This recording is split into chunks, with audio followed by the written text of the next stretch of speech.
In Genesis 15:6, the Bible tells us that Abram believed God, and the Lord counted it to him as righteousness.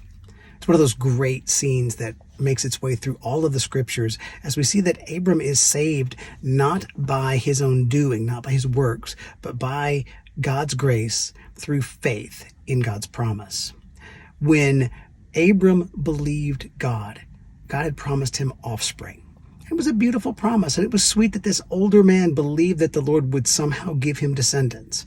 But inside that promise is the gospel, because God had promised earlier that someone descended from Abram, somebody who would be his offspring, would be the one who would bring God's blessing to people from the entire world.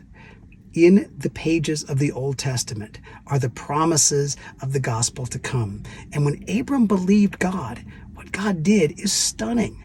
God credited Abram's account as if he were righteous. God legally declared Abram to be right with God, even though Abram had done nothing to live up to that standard.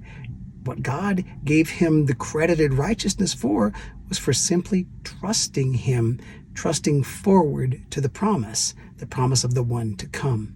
It's just like today, when we trust in Jesus, we are trusting back on the finished work of the Savior.